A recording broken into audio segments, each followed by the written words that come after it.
এই ইবাদত কত গুরুত্বপূর্ণ হলে নবীজি জীবনে কখনো ছাড়েননি। তিনি অন্য অনেক নফল আমল মাঝে মধ্যে করতেন, মাঝে মধ্যে ছাড়তেন।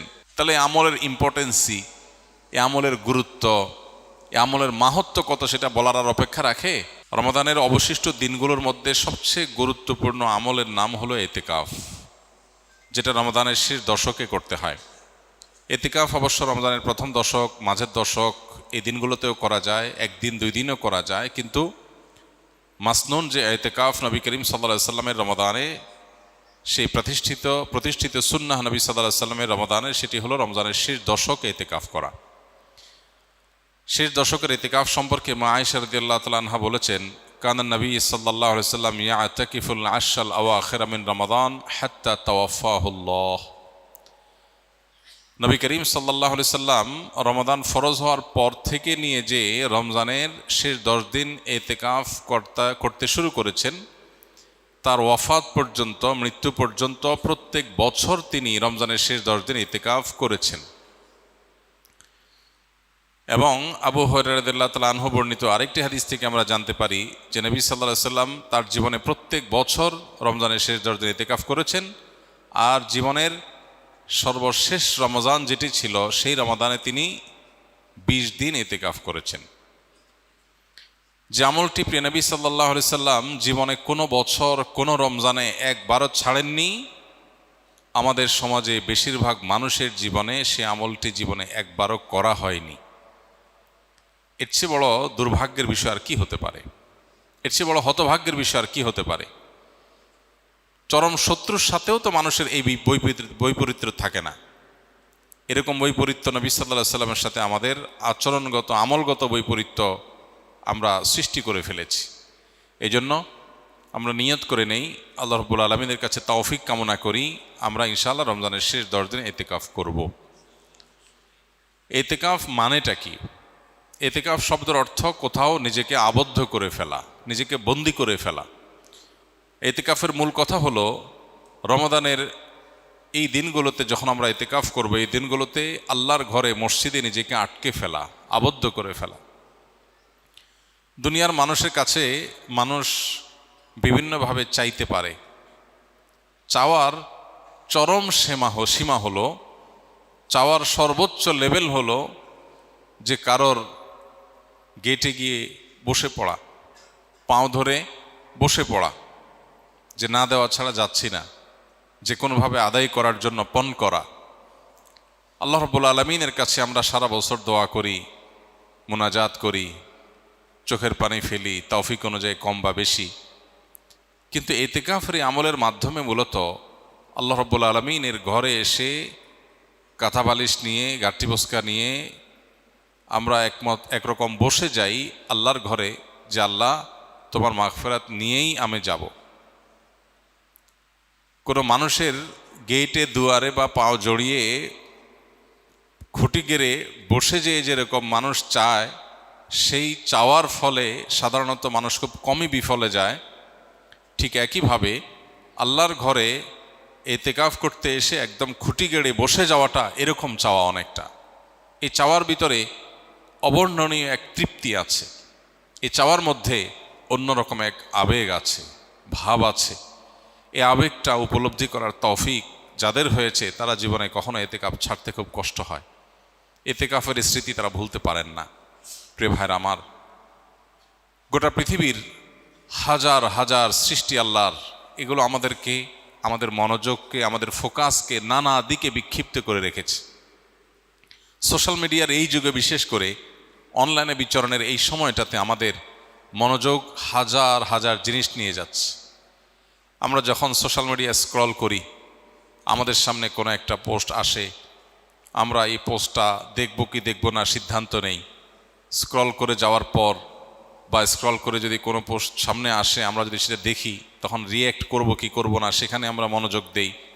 কোনো পোস্ট আমাদের হাসি উদ্রেক করে, কোনোটা আমাদের কান্না পাইয়ে দেয়, কোনোটা দেখে আমাদের হয়তো বিরক্ত লাগে, কোনোটা দেখে আমাদের ভালো লাগে।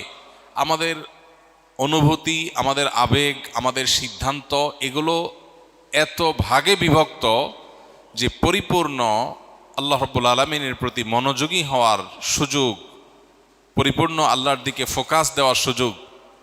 আল্লাহর দিকে ফোকাস তো অনেক পরের বিষয়, নিজের নফসের প্রতি ফোকাস দেওয়া, নিজের ভালোর চিন্তা করার সুযোগটা আমাদের দিন এবং রাত 24 ঘন্টা আমরা ব্যয় করে একটু বের করতে পারি না। বেশিরভাগ মানুষ শেষ কবে নিজেকে নিয়ে ভেবেছেন? বয়স কত হয়েছে, গন্তব্য কোথায়, আমার কোথায় যেতে হবে, আমি কি আসলে জান্নাতে যেতে পারবো, আমি যে ট্র্যাকে আছি সেই ট্র্যাকের শেষ মাথা কি জান্নাত নাকি জাহান্নাম, আমার নিজের কল্যাণের জন্য আমি ভাবনার সুযোগ পর্যন্ত পাই না। আমরা এত ব্যস্ত, এই বস্তুবাদী পৃথিবী আমাদেরকে এত এঙ্গেজ করে ফেলেছে, এত ব্যস্ত করে ফেলেছে, নিজের জন্য সময় দেওয়ার সুযোগটা আমাদের নাই। আমরা ব্যস্ত। আমাদেরকে জিজ্ঞেস করা হয় কেন ব্যস্ত? আমাদের কেরিয়ারের জন্য ব্যস্ত, আমাদের নিজের উন্নতির জন্য ব্যস্ত, আমাদের সামাজিক অবস্থানের জন্য ব্যস্ত। অথচ এই সব ব্যস্ততার আড়ালে আমাদের নিজের অনন্ত অসীমকালের যাত্রার, আমাদের রবের এই বিষয়গুলোর প্রতি ফোকাস বা মনোযোগ দেওয়ার সুযোগ আমাদের হয় না। এই বাস্তবতায় এই ইতিকাফ আরও বেশি আমাদের জীবনে রিলেভেন্ট এবং গুরুত্বপূর্ণ। এরকম বিক্ষিপ্ত মনোযোগ যখন কোনো সমাজে চরম আকার ধারণ করে, আমরা 2 রাকাত নামাজ পরিপূর্ণ মনোযোগের সাথে, দুনিয়ার কোনো দিকে মনোযোগ যাবে না, পরিপূর্ণ আল্লাহর দিকে মনোযোগ থাকবে। আল্লাহ বলেছেন আকিমিস সলাতা লিযিকরি, তোমরা সালাত কায়েম করো আমার স্মরণের জন্য। আল্লাহ বলেছেন তার স্মরণের জন্য সালাত কায়েম করতে, নামাজ আদায় করতে। এখন আল্লাহর স্মরণ যেন হয়, এটা নামাজের উদ্দেশ্য। তারপর নামাজের মধ্যে আল্লাহর স্মরণ থাকবে। এখন আমাদের নামাজের অবস্থা হয়েছে এমন যে আল্লাহ ছাড়া সব কিছু স্মরণ হয়। 2 রাকাত নামাজ শুরু থেকে শেষ পর্যন্ত পরিপূর্ণভাবে পড়ব, কিন্তু মনোযোগ আল্লাহ ছাড়া অন্য কোনো দিকে যাবে না। এই চ্যালেঞ্জ আমরা কয়জন মানুষ নিতে পারবো? কয়জন মানুষ আমরা এই চ্যালেঞ্জ নিয়ে সফল হতে পারবো? চ্যালেঞ্জ নিয়ে দেখেন যে নামাজ শুরু করেন, নফল নামাজ 2 রাকাত নিয়ত করেন, একদম সালাম ফেরানো পর্যন্ত একবারের জন্য ছেলে মেয়ে, ফ্যামিলি, বিয়ে শাদী, মা বাপ, ব্যবসা বাণিজ্য, কাজ কাম, পড়ালেখা, ক্যারিয়ার, সোশ্যাল মিডিয়া, বাইরের কোনো জগৎ, কোনো কিছুর প্রতি মনোযোগ থাকবে না, পরিপূর্ণ আল্লাহর দিকে মনোনিবেশ করবেন। এরকম 2 রাকাত নামাজ পড়া সহজ না কঠিন দেখেন চিন্তা করে, প্রিয় ভাইরা আমার। অথচ আমাদের দিনে কতগুলো রাকাত নামাজ পড়া লাগে, সেখানে 2 রাকাত নামাজেও আমরা এই মনোযোগ দিতে পারিনি। পৃথিবীতে যারা সফল হয়েছেন, যারা জাগতিক বিচারে সফল হয়েছেন, সফল ব্যবসায়ী, সফল ক্রীড়াবিদ, সফল চাকরিজীবী, সফল পেশাজীবী, যে কোনো মানুষ তার জগতে সফলতা অর্জন করেছেন, সাফল্য অর্জন করেছেন। সাফল্যের জাগতিক সংজ্ঞায় বা প্রচলিত অর্থের সাফল্যই বোঝাচ্ছি আমরা। এই মানুষগুলোর জীবনী, এই মানুষগুলোর লাইফস্টাইল, এই মানুষগুলোর যে সারা জীবনের অভ্যাস, এগুলোকে নিবিড়ভাবে পর্যবেক্ষণ করার পর অনেক গবেষকদের দাবি হলো সেই সব মানুষরাই জীবনে সবচেয়ে বেশি সফল হয়েছে যাদের জীবনে ডিপ আওয়ারের পরিমাণ, পূর্ণ মনোযোগের সাথে কাজ করার পরিমাণ যত বেশি, তাদের জীবনে সাকসেসের রেশিও তত বেশি। অর্থাৎ আপনি কোনো কাজে পরিপূর্ণ মনোযোগ কতক্ষণ রাখতে পারছেন, এটা আপনার সাফল্যের অনেক গুরুত্বপূর্ণ একটা শর্ত। যে একটা কাজ করতে গিয়ে 5টা কথা মনে আসে, একদিকে চলে গেলে আরেক দিকে তার মাথা চলে যায়, তার জন্য সাফল্য খুব কঠিন। যে কোনো কাজ করার জন্য পরিপূর্ণ মনোযোগ দিয়ে করে, জগতে যাই হোক সে তার কাজ থেকে সরে না। আপনারা যা স্কিলে ভর্তি হয়েছেন, প্রশিক্ষণ নিচ্ছেন, যে প্রশিক্ষণ পরিপূর্ণ মনোযোগের সাথে নিচ্ছে, ক্লাসে পূর্ণ মনোযোগ দিচ্ছে, সিস্টেম পরিপূর্ণ মানছে, এই মুহূর্তে সে প্রশিক্ষণ নিতে আসছে, অন্য জগতে সে যেতে চায় না, পূর্ণ মনোযোগ দিতে পারে, সে তত বেশি সাকসেস হয়।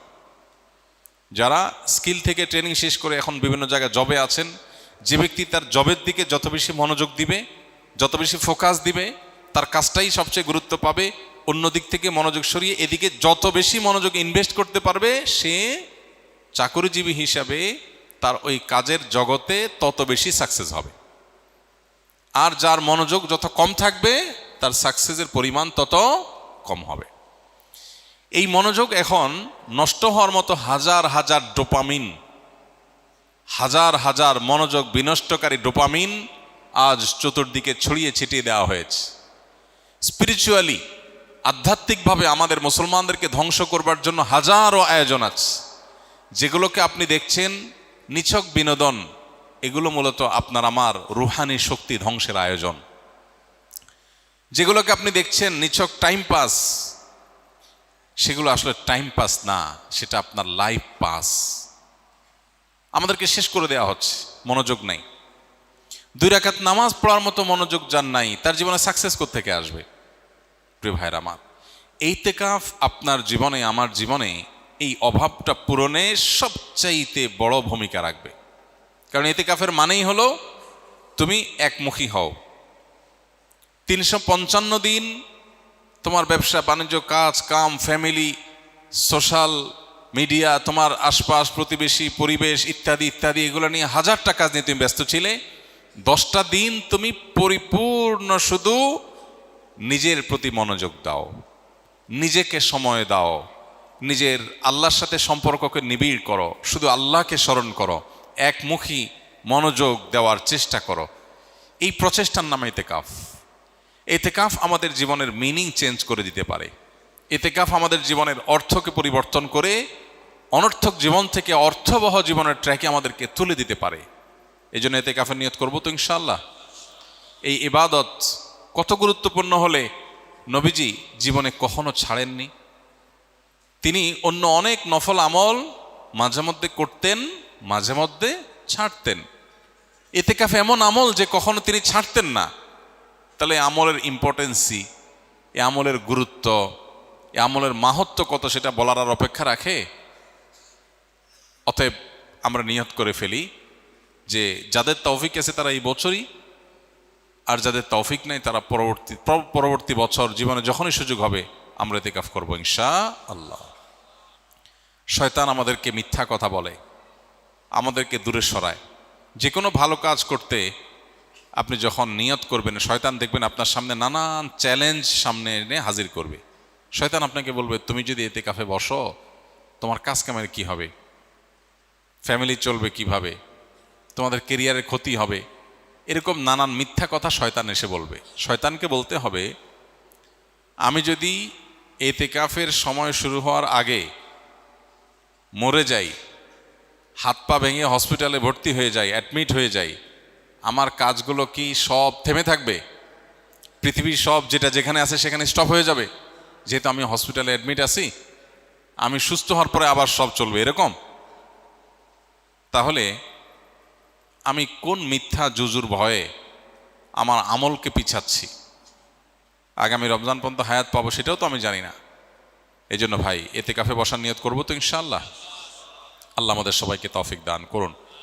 ইতিকাফে যারা বসবেন তাদের উদ্দেশ্যে বলতে চাই যে ইতিকাফে বসে সোশ্যাল মিডিয়া, ফেসবুক স্ক্রল অথবা মোবাইলে অতিরিক্ত ব্যস্ততা, আড্ডা, এগুলো বাদ দিয়ে পরিপূর্ণ আল্লাহর স্মরণ, দোয়া, রোনাজারি, কোরআন তেলাওয়াত, লম্বা লম্বা রাকাতে নফল নামাজ, ওয়াজ ও নসিহা, দিনী বই পুস্তক পড়া এবং বেশি বেশি আল্লাহর স্মরণ করা, এগুলোর মধ্য দিয়ে এ 10টা দিন কাটাবার চেষ্টা করি। আমাদের অভ্যাস খারাপ হয়ে গেছে, আমরা আল্লাহর দিকে মনোনিবেশ করে দীর্ঘ সময় থাকতে পারি না। এই জন্যই আমাদের ট্রিটমেন্ট হলো একটা লম্বা পিরিয়ড, এই 10 দিনের পুরো সময়টা নিজের বিরুদ্ধে যুদ্ধ করা, সংগ্রাম করা, অভ্যাসটাকে পরিবর্তন করার চেষ্টা করা। এটাই আমাদের দুনিয়া এবং আখিরাতের সাফল্যের অন্যতম সিক্রেট হিসেবে কাজ করবে। আল্লাহ রাব্বুল আলামিন আমাদের সবাইকে নবী সাল্লাল্লাহু আলাইহি সাল্লামের হারিয়ে যাওয়া অবহেলিত এই আমলটিকে পুনরায় জীবিত করার তৌফিক দান করুন। মসজিদে মসজিদে ইতিকাফের জন্য সিরিয়াল পড়ার কথা, ইতিকাফের জায়গা পাওয়া যাওয়ার কথা না, কিন্তু দুর্ভাগ্য আমাদের মুসলমান সমাজে ইতিকাফ করার জন্য লোক পাওয়া যায় না। লোক পাওয়া যায় না, 2 জন, 1 জন, 3 জনের বেশি লোক পাওয়া যায় না। গড়ে প্রত্যেকটা মসজিদে 2-3 জনের বেশি মানুষ ইতিকাফে বসানো যায় না, অথচ পুরো মহল্লাতে শত শত মানুষ বসবাস করছে। সবাই ব্যস্ত, সবাই ব্যস্ত। ব্যস্ততার এই মিথ্যা আমাদের শয়তান সারা জীবন দেখিয়ে যাবে, মনে রাখবেন। আপনার সামনে যেদিন মালাকুল মউত হাজির হয়ে যাবে সেদিন আপনার কোনো ব্যস্ততার অজুহাত কুলাবে না। জীবনের এই সুযোগ আমি আবার পাবো সে গ্যারান্টি আমার হাতে নাই। অনেক মানুষ ছিলেন আমাদের সাথে গত রমজানে, এই রমজানে নাই তারা আমাদের সাথে। অতএব জীবনের সকল ব্যস্ততাকে ঠেলে দিয়ে ইতিকাফে বসার নিয়ত করবো ইনশাআল্লাহ। কারোর যদি এমন হয় যে তিনি মসজিদে বসে কাজ না করলে এতেকাফের মধ্যে কাজ না করলে তার ফ্যামিলির রুটি রুজির ব্যবস্থা হবে না। এরকম সিরিয়াস লেভেলের গরিব যদি হয়, তাহলে মসজিদে বসে এমনকি মালামাল কেনাবেচা লাগলে, ওলামা একরামের ফতোয়া আছে যে মালামাল বাইরে রেখে মসজিদে বসে সাথে কেনাবেচা সাধারণত জায়েজ নাই। এতেকাফকারী ব্যক্তির জন্য জায়েজ আছে যে বাইরে মালামাল থাকবে, তিনি ভিতর থেকে এটার কাজ করবেন, এখান থেকে পরিচালনা করবেন। যদি সেটা নিরুপায় লেভেলের হয়, একান্ত আর্জেন্ট কিছু হয়, সেটা তার জন্য করার সুযোগ আছে। আমরা অনেকে এতেকাফকে অহেতুক ভয় করি। আমরা মনে করি এতেকাফ মানে বোবার মতো বসে থাকতে হবে, 10 দিন কোনো কথাই বলা যাবে না। এরকম না। আপনার ফ্যামিলির খোঁজখবর আপনি নিতে পারবেন। খোঁজখবর নেওয়া এক জিনিস, আর খাজুরিয়া আলাপ আরেক জিনিস। খাজুরিয়া আলাপ করা যাবে না। প্রয়োজনীয় কথা, কারোর অসুস্থতা আছে তার খোঁজখবর নিলেন, কোনো প্রয়োজন আছে এটা সম্পর্কে গাইড করলেন, এগুলো আপনি করতে পারবেন। যারা এতেকাফে আছেন তারা নিজেরা আলাপ করতে পারবেন। আমাদের মধ্যে সব ক্ষেত্রেই প্রান্তিকতা।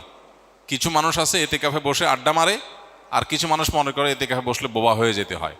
বোবা হওয়ারও নির্দেশ নাই, আবার আড্ডা মারারও অনুমোদন নাই, বরং প্রয়োজনীয় কথা বলা যাবে, কিন্তু বেশিরভাগ সময়গুলো আল্লাহর ইবাদত দিকে মনোযোগ দিতে হবে। রব্বে করিম আমাদেরকে এমন এতেকাফের তৌফিক দান করুক যে এতেকাফের স্বাদ মৃত্যু পর্যন্ত প্রতি রমজানে আমাদেরকে এতেকাফ করতে বাধ্য করে দেয়। জাযাকুমুল্লাহ খাইর।